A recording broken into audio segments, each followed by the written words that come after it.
샬롬 샬롬 샬롬 샬롬. 하나님 사랑합니다. 여러분 주 안에서 사랑합니다. 예, 잠언 마지막 장이죠. 31장 26절에서 31절.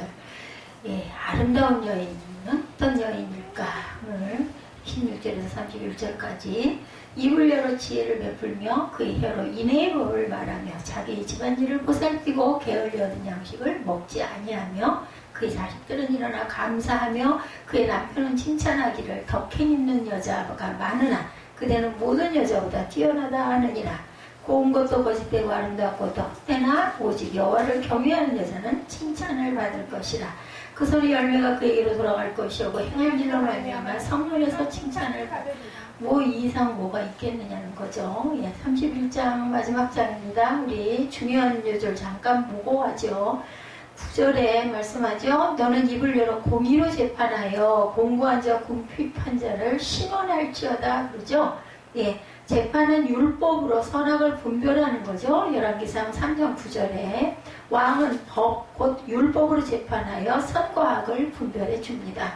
열왕기상 3장 9절에 보면 누가 주의 이 많은 백성을 재판할 수 있어오리까? 듣는 마음을 종에게 주사 주의 백성을 재판하여 선악을 분별하게 하옵소서. 누가 그래서 솔로몬이 그랬죠?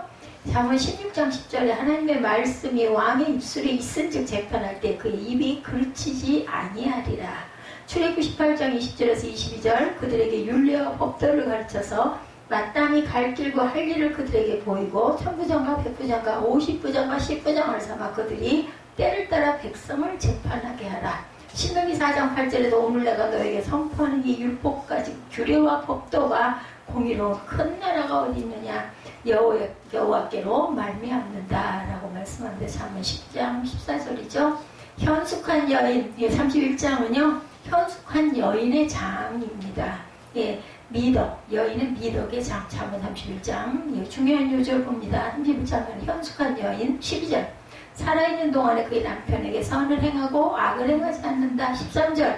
부지런히 손으로 일한다. 15절. 자기 집안 사람에게 음식을 나누어 준다. 16절. 자기의 손으로 번 것을 가지고 포도원을 기분다. 18절. 밤에 등불을 끄지 아니한다. 20절. 공고한 자에게 손을 펴며 궁핍한 자를 위하여 손을 내민다. 21절 자기 집 사람들은 다 홍색 옷을 입었으므로 눈이 와도 염려하지 따뜻하게 해놓는다는 거죠. 26절 입을 열어 지혜를 베풀며 그 혀로 아는 인애의 법을 말한다. 27절 집안일을 보살핀다. 과연 우리는 여기서 몇 개나 해당이 될까? 세마포와 자색 옷을 입었다고 그러죠. 22절에 보면 네, 그는 자기를 위하여 아름다운 이불을 지으며 세마포와 자색 옷을 입는다. 이것은 현숙한 여인은 남편을 세우고 집안을 돌볼 뿐 아니라 자기 자신도 아름답게 가꾸죠. 이 세마포는 줄 대제사장의 옷입니다. 네, 많이 사용됐어요. 또한 사도 요한은 반모섬에서 본 이상 중에 그리스도의 신부가 된 성도가 빛나고 깨끗한 세마포 옷을 입은 장면을 보았다라고 말하죠. 계시록 19장 8절에도 증거합니다. 그래서 성도들이 입어야 할 옷은 과연 어떤 옷들인가? 공의의 겉옷을 입어야 되겠죠. 예, 오늘 공의의 옷을 입는다 그러죠. 이사야 61장 10절에도 증거합니다. 예, 오늘 말씀 26절에도 예, 입을 열어 지혜를 베풀며 그의 혀로 인애의 법을 말하며 아까 공의의 옷을 입는다라고 어디에 나왔었죠? 9절에 예, 9절에 입을 열어 공의로 재판하여 공고한 자 궁핍한 자를 신원할지니라 라고 얘기를 했죠. 그래서 예복을 입어야 됩니다. 예, 주님 앞에 나올 때 우리가 또 구원받은 성도들은 빛나고 아름다운 흰옷을 입죠. 빛의 갑옷을 또한 입어야 되죠. 원수마귀를 대적하기 위해서. 그리고 네 번째는 빛나고 깨끗한 세마포의 신부이기 때문에 흰옷을 입어야 그죠? 부활을 상징합니다. 여호와를 경외하는 자는 칭찬을 받으리라고 30절 31절에 고운 것도 거짓되고 아름다운 것도 헛되나 오직 야훼를 경외하는 자는 칭찬을 받을 것이라. 그 손의 열매가 그에게 돌아갈 것이요 행한 일로 말미암아 성문에서 당연히 칭찬을 받겠죠. 예, 여호와를 경외하는 여호와를 경외하는 자는 하나님을 기뻐하실 뿐만 아니라 사람들에게도 칭찬을 받는 로마서 14장 18절에도 증거합니다. 여호와를 경외하는 것이란 뭘까? 예, 전도서 12장 13절 하나님을 경외하고 그의 명령을 지킬지어다. 이것이 모든 사람의 본분이다. 그죠? 그리고 예, 시편 2편 11절에도 여호와를 경외함으로 섬기고 떨며 즐거워할지어다. 예, 에스라 6장 18절에도 하나님을 섬기게 하되 모세의 책에 기록된 대로 하게 하라. 너를 경외하는 것이란 모세의 책에 기록된 대로 하나님을 섬기는 것이며 이는 곧 사람의 본분이라는 게 십계명을 잘 지키라는 거죠. 하나님의 계명을 잘 지키는 것이 우리의 모든 사람의 본분이다. 사람을 멸망의 길로 인도하는 것이 여러 있어요. 그죠? 첫 번째로 꼽히는 게 술이에요. 술, 음란, 그리고 여자나 음란이나 그걸 것 같아요. 그죠? 그 사람들의 특징, 무엇을 멸망의 길로 인도되는 사람들의 특징, 이성을 흐려놓고 한 번 발을 들여놓으면 계속 수렁으로 빠져드는 게 특징입니다. 그러므로 이들에게 현혹되며 그 길에서 벗어나지 못하고 멸망에 이르게 되는 것. 반면에 현숙한 여인은 집안을 지혜롭게 돕고 보살핌으로 가정을 평안과 풍족한 가운데 이끌어갑니다. 현숙한 여인의 삶을 통해서 우리가 얻을 교훈 참으로 귀중하죠. 3절에서 6절 봅니다. 음란과 술에 대해서 나옵니다. 멸망시키는 일에서 떠나라 라고 말하죠. 31장 우리 3절에서 6절. 내 힘을 여자들에게 쓰지 말며 왕들을 멸망시키는 일을 행하지 말지어다. 르무에라 포도주를 마시는 것이 왕들에게 마땅하지 아니하고 왕들에게 마땅하지 아니하며 독주를 찾는 것이 주권자들에게 마땅하지 않도다. 술을 마시다가 법을 잊어버리고 모든 공부한 자들의 성사를 굽게 할까 두려우니라. 독주는 죽게 된 자에게 포도주는 마음에 근심하는 자에게 줄지어다. 독약 맥이죠. 그죠? 예. 약을 내리는 거, 독주는 누구에게 죽게 된 사람, 사형수들에게 주고, 그리고 포도주는 마음에 근심하는 자들에게 위로로 주라는 거죠. 음란을 행하는 자에게 하나님의 진노가 임해서 재앙을 받는 일이 많죠. 하나님께서는 음란한 것을 싫어하시고 죄 없다 하지 아니하신다. 하나님의 백성은 이방인들보다 엄격한 도덕을 지켜야 합니다. 이는 하나님의 온전하시기 때문에 그의 백성들도 온전해야 돼. 내가 거룩하니 너희도 거룩하라. 그렇죠? 음란에 대한 하나님의 심판은 멸망임을 분명히 말씀하셨다는 것을 명심하고 멸망당하는 길에서 벗어나기 위해서 우리는 노력해야 된다. 3절이었죠? 내 힘을 여자들에게 쓰지 말며 왕들을 멸망시키는 일을 행하지 말라. 왕을 위해서 기도해줘야 되죠. 아무리 못된 왕이라도 그러면 못된 것을 비우게 해주옵소서 하고 기도해야 될 줄 믿습니다. 가늠한 자의 죽음에 대해서 레위기 18장 20절. 너는 내 이웃의 아내와 동침하여 설정함으로 그 여자와 함께 자기를 더럽히지 말지어니라. 가늠한 자에 이렇게 되면 죽는다. 엄격한 도덕, 마태복음 5장 21, 2절입니다. 노하지 말라고 말하죠.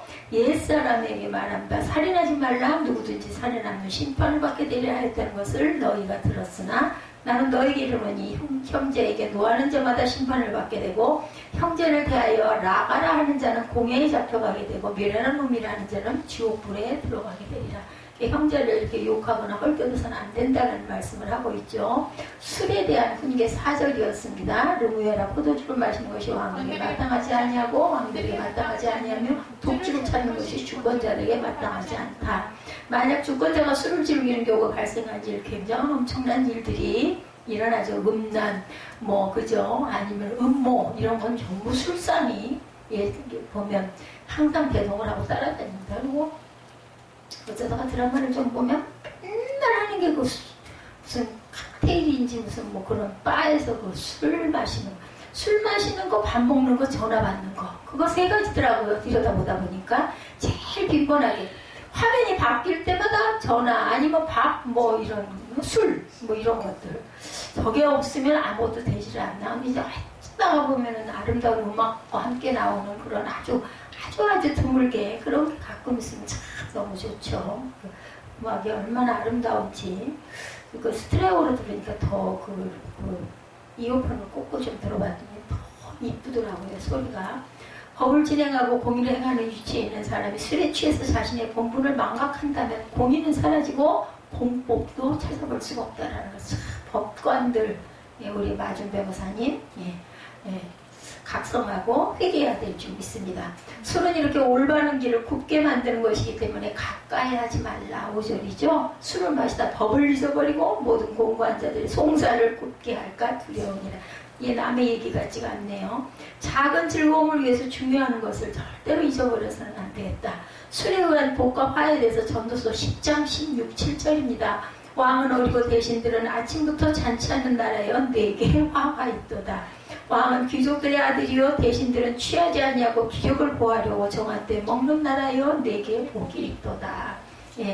어때요? 귀족들의 아들이고 대신들은 취하지 아니하고 술 취하지 않는다는 거죠. 기력을 보하려고 정한 때 먹는 나라 복이 있다. 축하의 포도주 창세기 14장 18절에 살렘 왕 멜기세덱이 떡과 포도주를 가지고 나왔으니 이거는 지극히 높으신 하나님의 제사장이었더라. 예, 증거하죠. 그 예수 그리스도의 표본이라고 그러죠. 예, 살렘 왕 멜기세덱은 공의로 재판하라고 말합니다. 가난하고 약한 자들 아까 9절이었죠. 예, 공의로 재판하여 9절. 굉장히 이게 마음에 와서 닿네요. 9절. 가난하고 약한 자들은 억울한 일을 당하게 되어도 그들을 위해 도움 주는 사람이 적다라고 보다는 없어요. 내가 보기엔 가난하고 약한 사람들은 다 소외당하죠. 하나님의 공의는 누구에게나 동일하게 임한다는 것을 잊지 말자. 그러므로 주권자는 공정한 판단을 해서 억울한 일이 생기지 않도록 세심한 주의를 기울여야 한다.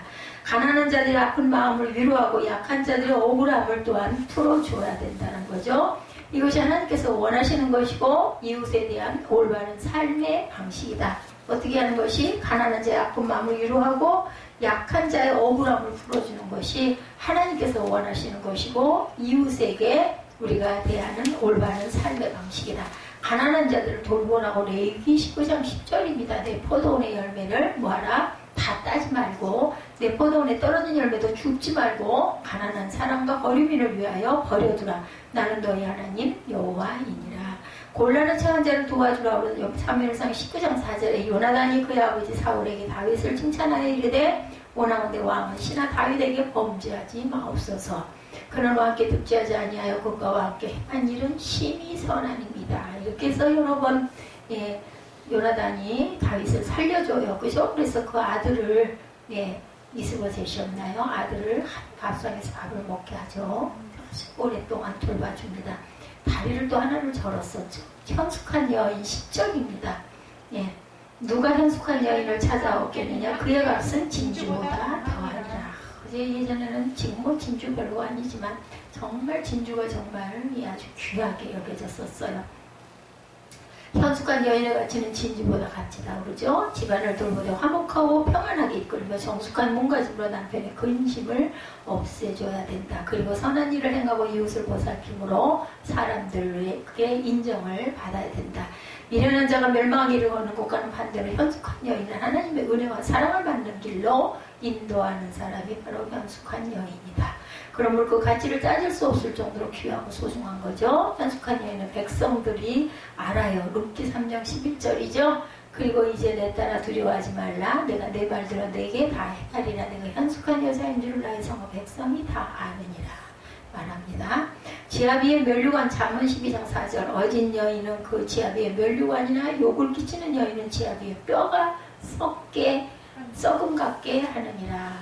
그러니까 욕을 절대로 끼쳐서는 안 된다. 비유해서도 안 되죠. 집안일을 감당하라. 13절에서 16절에 증가합니다. 그는 양털과 삼을 구하여 부지런히 손으로 일하고 상인의 배와 같아서 먼 데서 양식을 가져오고 밤이 새기 전에 일어나 자기 집안 사람들에게 음식을 나누어주며 여종들에게 일을 정하여 맡기며 밭을 살펴보고 사며 자기의 손으로 번 것을 가지고 포도원을 일구며 힘있게 허리를 묶으며 자기의 팔을 강하게 하며 자기의 장사가 잘 되는 줄을 깨닫고 밤에 등불을 깨지 아니하며 손으로 손뭉치를 들고 손가락으로 가락을 잡으며 그는 공고한 자에게 손을 펴며 궁핍한 자를 위해 손을 내밀며 자기 집사람들은 다 홍색 옷을 입었으므로 눈이 와도 그는 자기 집사람들을 위하여 염려하지 아니하며 그는 자기를 위하여 아름다운 이울도 짓고 세마포와 자색 옷을 입고 그의 남편은 그 땅의 장로들과 함께 성문에 앉으며 사람들의 인정을 받으며 그는 배로 옷을 지어 팔며 띠를 만들어 상인들에게 맡기며 능력과 존귀로 옷을 삼고 후일을 웃으며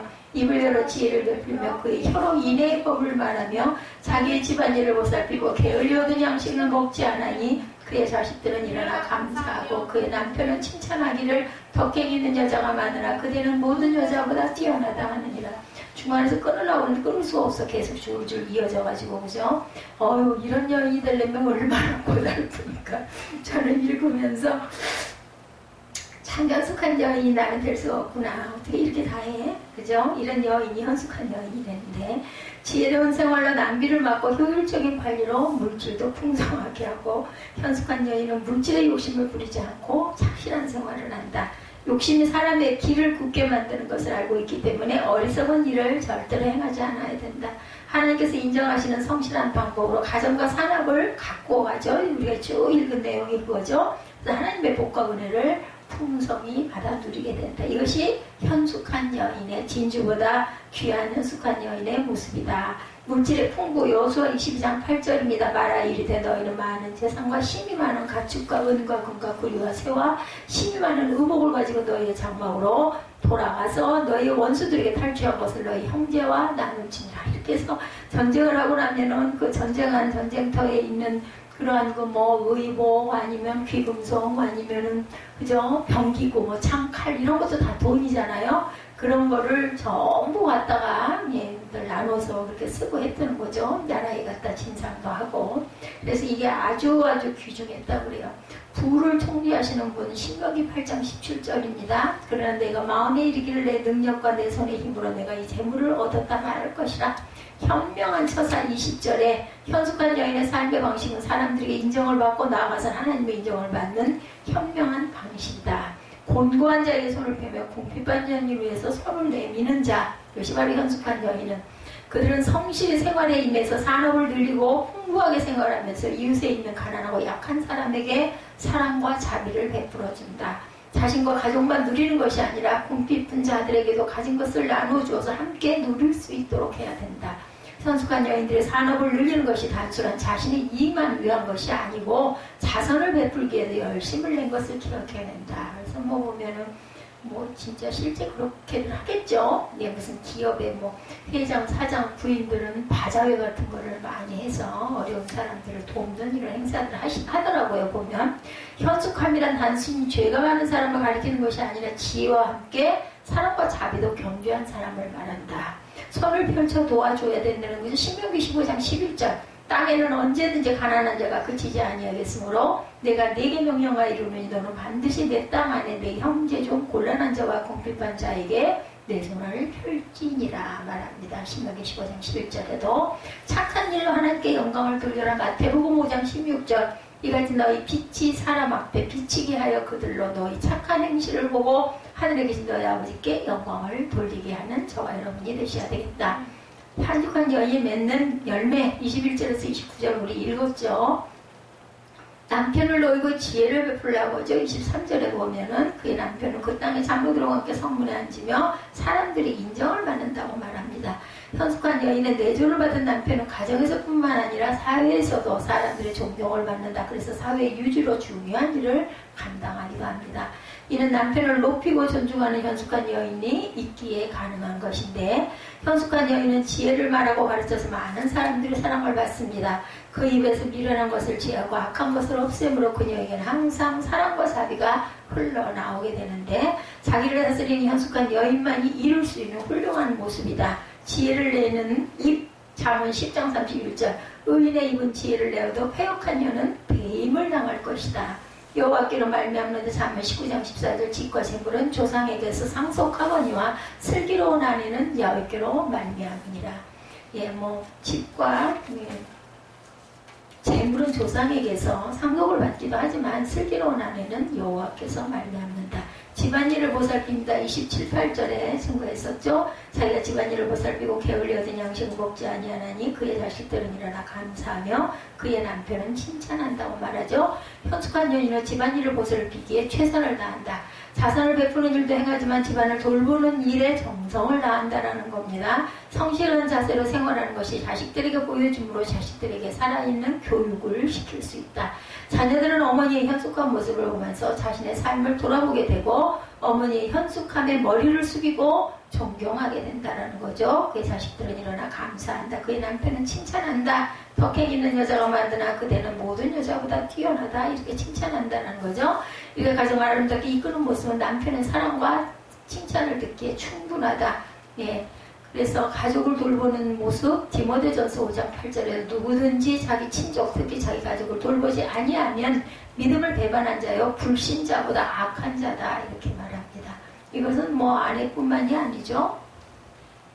여호와를 경외하는 여자 30절에서 31절입니다. 고운 것도 헛되고 아름다운 것도 헛되나 오직 여호와를 경외하는 여자는 칭찬을 받을 것이라. 그 손의 열매가 그에게로 돌아갈 것이요 행한 일로 말미암아 성문에서 칭찬을 받겠다. 야훼를 경외하는 것이 지혜의 근본, 현숙한 여인은 지혜의 근본을 아는 여인이다. 현숙한 여인을 가장 빛나게 하는 것은 그가 야훼를 경외하며 하나님 앞에서 겸손하다는 거죠. 외모의 아름다움도 일순간이고 재물의 풍성한 것도 헛된 것이라는 사실을 알고 여호와의 말씀을 순종하고 그를 경외하는 것을 즐거움으로 여기는 현명함으로 인해 그에게 풍성한 열매가 주어진다. 현숙한 여인의 바른 행실은 사람들의 칭찬을 듣고 많은 사람들의 사랑을 받게 된다는 거죠.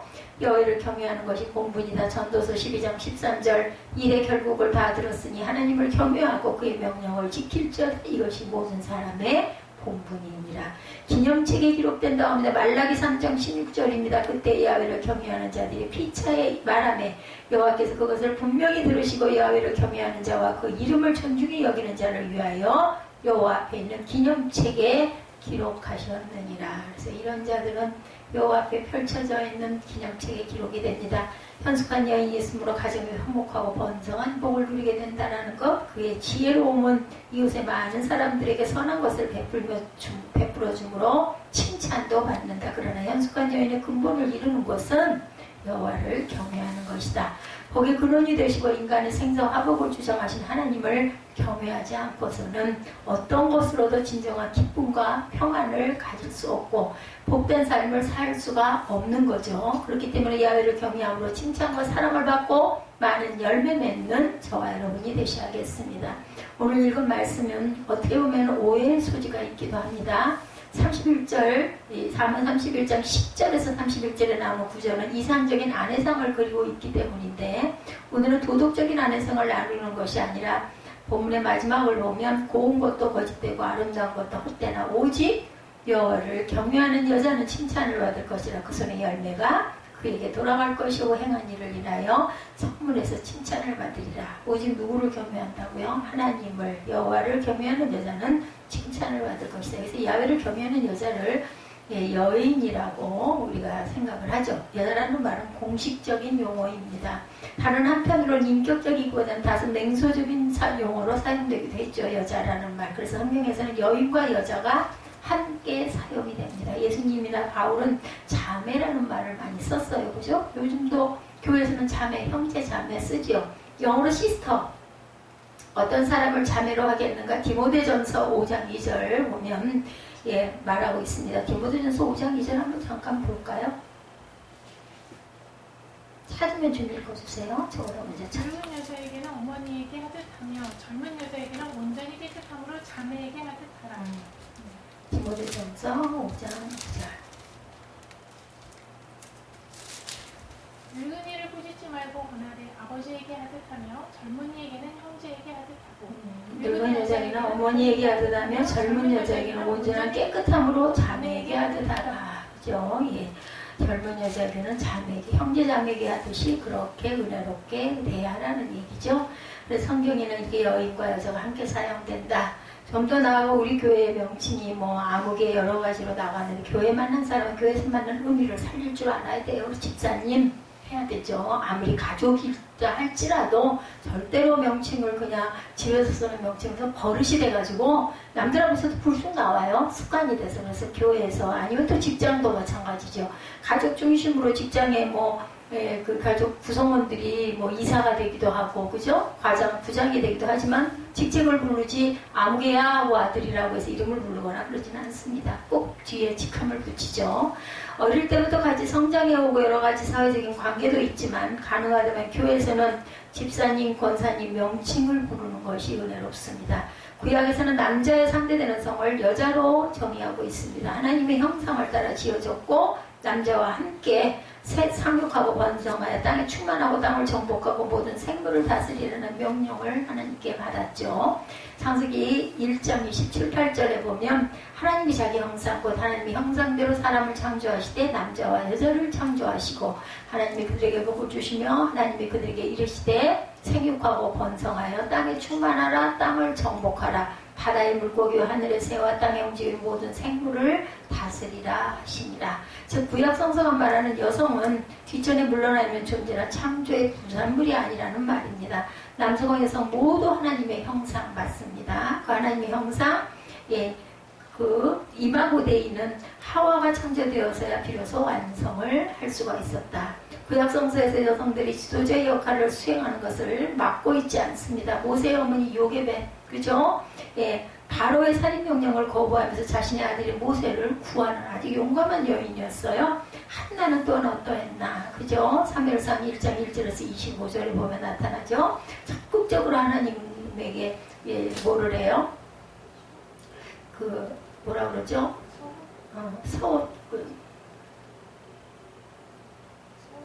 서언이라고 해서 서언을 하고 아들을 바치겠다라고 서언을 하고 아들을 정말 낳아서 정말 그렇게 나시리는으로 머리를 길러서 바칩니다. 성전에. 드보라는 군대를 이끄는 데 또한 협력한 여성 사살이기도 합니다.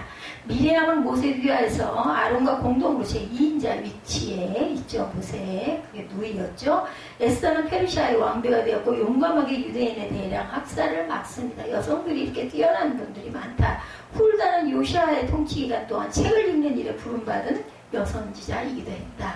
이런 이름 얼마나 좋을까요? 책 읽는 여선지자 훌다. 이름이 근데 좀 우리가 부르기가 좀 이렇게 이쁘지는 않아요. 그죠? 근데 우리가 뜻을 알면은 또 굉장히 그 은혜가 됩니다. 그래서 열왕기하 22장 14절에서부터 20절 한번 봅니다. 열왕기하 22장 14절에서 20절. 이에 제사장 hil기야와 아히감과 악볼과 사방과 아사야가 여선지 훌다에게로 나아가니 그는 할하스의 손자 디과의 아들로서 예복을 주관하는 살롬의 아내였어요. 여자 아내. 남편이 있습니다. 그 디과의 아들로서 예복을 주관하는 살롬의 아내라. 예루살렘 둘째 구역에 거주하였더라. 그들이 그와 더불어 만함에 15절입니다. 열왕기하 22장 15절. 훌다가 그들에게 이르되 이스라엘 하나님 여호와의 말씀이 너희는 너희를 내게 보낸 사람에게 말하기를 여호와의 말씀이 내가 이곳과 그 주민에게 재앙을 내리되 유다 왕이 읽은 책의 모든 말대로 하리니 이는 이 백성이 나를 버리고 다른 신에게 분향하며 그들의 손을 모든 행위로 나를 경노하게 하였습니다. 그러므로 내가 이것을 향하여 내린 진노가 꺼지지 아니하리라 하라 하셨느니라. 너희를 보내 여호와께 묻게 한 유다 왕에게 너희가 이렇게 말하라. 이스라엘의 하나님 여호와가 이같이 말씀하셨느라 내가 들은 말들에 대하여는 내가 이곳과 그 주민에 대하여 빈토가 되고 저주가 되리라 한 말을 내가 듣고 마음이 부드러워져서 여호와 곧 내 앞에서 겸비하여 옷을 찢고 통곡하였으므로 나도 내 말을 들었노라 야훼가 말하였느니라. 그러므로 보라 내가 너로 너희 조상들에게 돌아가 평안히 묘실을 들어가게 하리니 내가 그곳에 내리는 모든 재앙을 내 눈이 보지 못하게 하셨느니라 하니 사자들이 왕에게 보고하니라. 이렇게 말씀하죠. 유대인들의 풍습에는 남자들 마음대로 이혼할 수 있는 법이 있기는 했지만 대부분의 부부들은 이혼을 하기 원하지 않았고 특별한 이유 없이 이혼을 하게 될 경우 많은 지탄을 받았습니다. 유대인의 딸들은 일반적으로 가정에서 남자와 별다른 구분 없이 성장했고 가족의 사랑을 받고 살아요. 예수님의 주변에서 예수님의 사역기간 동안 예수님을 도운 여인들 굉장히 많았죠. 예수님은 예수님의 무리에 여성이 들어오는 것을 막지 않으셨습니다. 일반적인 유대인의 풍습에는 회당에서 여인들은 뒤쪽에만 있어야 했고 제대로 예배도 드릴 수가 없었어요. 예수님의 여인들을 막았으면 뭐 어떻게 잡수셨겠어요? 그죠? 여성들이 하는 역할이 많았겠죠. 그러니까 예수님은 여성들을 가까이 하셨습니다. 그리고 정이 많으셨던 분 같아요. 예수님의 무리에 여성이 들어오는 것을 막지 않으시죠. 한나 선지자와 같은 이는 이를 문제 삼지 않고 하나님께 성전에서 자유롭게 예배를 드리기도 했습니다. 누가복음 2장 37절에 증거합니다. 유대인의 반여성 감정을 무시하셨고 오히려 여성들이 주님의 사역에 참여하는 것을 장려하고 허락하셨다. 또한 예수님은 여성들에게 영적인 진리를 또 가르치시죠. 마르다와 마리아. 우물가 여인에게 가르치신 일, 요한복음 4장에도 나오죠. 부활하셨을 때 마리아와 마르다에게 요한복음 11장 그리고 공공연하게 각양각색의 청중들에게도 행하십니다. 유대인 남자들은 여자들이 어리석다고 생각했고 집안일 외에는 교육받을 가치가 없다고 남존여비 예수님 이란 생각을 거부하셨습니다. 제가 오늘 내리 광복절이라 그런지 기도 중에 오늘 새벽에 그런 기도를 했던 것 같아요. 정말 기독교가 들어옴으로 인해서 우리나라를 지킬 수 있었던 유관순 열사 같은 분, 예, 이분도 유학당에서 예, 크리스찬 어떤 누구 그 선생님의 영향을 받아가지고 예, 학교를 유학당을 가게 됐고 또 부모님이 예, 그 장로님이시고 권사님이셨더라고요. 그래서 그 뒷산 바위에 3일 동안 금식하고 올라앉아 있다가 절 말을 안 하고 앉아서 기도하다가 3일 운동에 앞장을 승으로 인하여 우리나라가 해외에 알려지죠. 우리나라를 구하는 것은 예, 그 예수의 사랑입니다. 그리고 남존여비 사상이 없어지고 여권 신장이 증진되고 학교와 병원이 쓰죠. 그래서 정말 그 무지하게 인간 취급도 못 받던 종들이나 여인들에게 귀한 문이 열리고 방정원 선생님 같은 분이 나심으로 인하여서 어린아이들을 사랑하고 어린아이 인격을 존중하는 어린이날이 생기기도 했다. 이런 것들이 쭉 그렇게 새벽에 마음에 이렇게 오면서 그 기도를 제가 한참 했습니다. 우리나라 너무 하나님께서 정말 사랑하신다. IMF도 정말 잠깐 어렵다가 그냥 극복이 되죠. 많은 사람들이 절대로 IMF에서 우리가 살아남지 못한다고들 했는데 하나님의 역사는 인간이 알 수 있는 부분이 없습니다. 예수님은 여자의 집에 잘 들어가셨어요. 그죠? 누가복음 10장 38절에도 그들이 길 갈 때 예수께서 한 마을에 들어가시며 마르다라 이름만 한 여자가 자기 입으로 영접하더라. 마르다의 집에 들어가시죠? 마르다가 예수님을 아무런 거리낌 없이 초대하자 또 들어가십니다. 여성으로 인하여 비난하는 말이나 소문을 두려워하시지 않으셨고 여성에 대한 부정적인 견해에 반대 입장을 표명하시죠. 여성의 존엄성을 지켜주십니다. 마태복음 19장 9절에 증거합니다. 바울은 여성을 재산으로 취급하는 것에 대해서 강력하게 발언을 합니다. 남편은 아내를 기쁘게 해주어야 하며 아내도 남편을 기쁘게 해주어야 된다. 고린도전서 7장 1절에서 7절에 증거하죠. 즉 자신의 몸은 자신의 것이 아니라 남편의 것이고 남편의 몸은 자신의 것이 아니라 아내의 것이다. 근데 왜 바울은 가정을 못 이뤘을까요? 그죠? 이렇게 귀한 것을 알고 말씀을 증거하시면서도 사명이 아마 그러했기에 그러지 않았을까. 사도 바울은 남편들이 그리스도가 교회를 사랑하는 것 같이 자신의 아내를 사랑해야 한다. 에베소서 5장 25절이죠. 남편들 아내 사랑하기를 그리스도께서 교회를 사랑하시고 그 교회를 위하여 자신을 주신같이 하라. 교회를 위하여 예, 그리스도께서 십자가에 못 박혀 돌아가시기까지 하셨죠. 생명을 주셨죠. 베드로는 남편들에게 만일 그들의 아내를 귀히 여기지 않으면 그들의 기도가 막힐 거라고 그러죠. 베드로전서 3장 7절. 그래서 우리가 가끔은 그렇게 협박을 좀 할 필요가 있다. 말을 안 듣거나 제멋대로 굴면 내가 너 하나님한테 기도 안 해줄 거야 하고 흠뻑 드리기 바랍니다. 뭐 그런다고 해서 꿈쩍도 안 하겠지만 남편들아 이와 같이 지식을 따라 너희 아내와 동거하고 예, 그를 더 연약한 그릇이요 생명의 은혜를 함께 이어받은 줄 알고 귀히 여기라. 이는 너희 기도가 막히지 아니하게 하려 합니다. 예, 베드로전서 4장 7절입니다. 여성들은 미약한 교회가 지속하기 위해 투쟁할 때 중요한 역할을 담당하기도 했습니다. 교회 대부분의 지도자들이 남자들이었을지라도 남자의 교회는 아니었죠.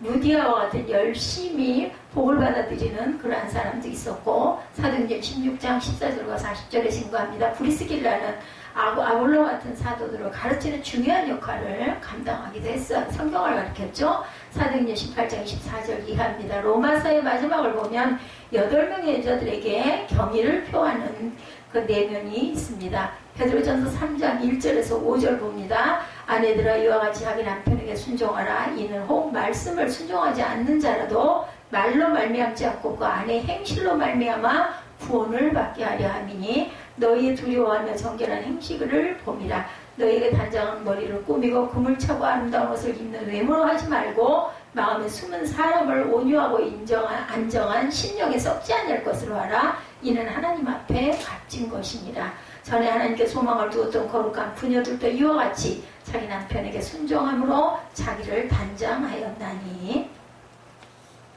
외모가 빼어나게 아름답다 할지라도 내면 즉 속사람이 아름답지 못하면 그는 추한 삶을 살 수밖에 없기 때문에 진정한 아름다운 내면에서 그 아름다움을 찾아야 마땅하다고 베드로는 말합니다.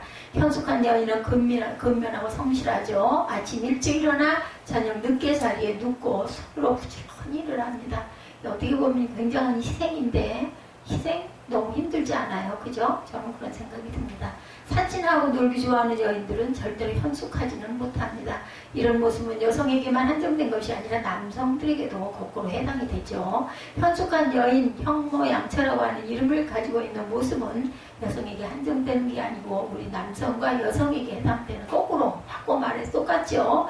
더구나 그리스도인일 때는 그리스도인들은 어떤 형편이든지 자신이 있는 곳에서 근면하고 성실해야 합니다.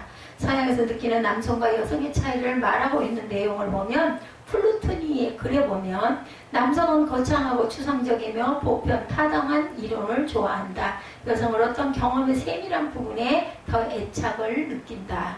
남성은 지저분한 것과 무질서를 좋아하지만 여성은 청결한 것과 질서, 정연함을, 정확한 남성상이네요. 예, 지저분하고 무질서. 여성은 청결하고 질서, 정연함. 예, 듀리카임이라는 사회학자는 서구 문화는 본질적으로 남성적이다. 남성적인 속성이 획일적으로 개발됨으로 말미암아 여성적인 잠재력은 억압되지는 않았지만 인식되지 못했다. 이렇게도 얘기했다고 합니다. 즉 여성을 뒷전으로 밀어놓은 채 문화 발전에 거의 기여하지 못하도록 무시한 상태로 서구 문화가 전개되었기 때문에 남성적인 가치와 권력과 이성 과학기술만을 지향했다라는 거죠. 남성은 건설하는 일에만 관심이 있었기 때문에 결국 사물의 사회를 이룩한 거죠. 21세기의 EQ의 시대라 얘기하죠. 우리 많이 들었죠. 감성지수, 이 감성지수는 과연 어디서 생겼을까? 여성에게서 시작됐겠죠. 특별히 감성이 풍부한 자녀들을 원한다면 어때요? 예수님을 엄청나게 사랑하는 그 사랑으로 인하여 감성의 자녀들을 길러가야 되겠다. 왜냐하면 예수님을 사랑하면 할수록 감성이 당연히 풍부해지죠. 우리가 은혜를 받으면 받을수록 눈물이 많아지죠. 성령의 열매, 그것이 바로 감성을 풍부하게 해주는 것입니다. 감성이 무엇인가 해서 영혼을 불쌍히 여기는 마음, 긍휼히 여기는 마음이죠. 배짱으로도 삽시다를 쓴 이시영 박사, 고대 정신 신경과 교수님이에요. 감성 지수에 대해서 간단하게 결론을 내립니다. 남을 이해하는 것이다. 맞습니다. 더 이상 무슨 말이 필요하겠나. 내가 예수님을 사랑하는 만큼 자녀들도 그렇게 되고, 오늘의 말씀이 남성과 여성을 비교해서 성의 문제를 다루는 것은 절대 아니지만 우리가 알고 있어야 할 것은 여성 해방운동을 하든지 사회적인 활동을 하든지 어떤 입장에 서든지 오직 야훼를 경외하는 여자는 칭찬을 받을 것이라는 것이죠. 모든 일에 성실해야 됩니다. 건실해야 합니다. 남자들보다 더 우아하고 멋있고 아름답기 때문에 여성들은 조금만 틈이 보여도 추해 보인다는 것. 그래서 모든 면에서 정말 정숙하고 조심해야 된다는 거죠. 여호와를 경외하는 자녀는 이렇게 칭찬을 받는다는 겁니다. 그리고 그 손의 열매가 자신에게 돌아가고 행한 일로 인하여 성문에서 칭찬을 받는다. 오늘 이것들은 예수 그리스도를 열심히 따라가는 것을 의미합니다. 삶의 주변 많은 할 일을 이런 기회를 통해서 세상으로만 나가려 하지 말고 주님을 위해서 헌신하는 기회가 되셔서 하나님의 칭찬을 받는 하나님의 자녀, 귀한 예수님의 신부가 되시기를 주님의 이름으로 축복합니다.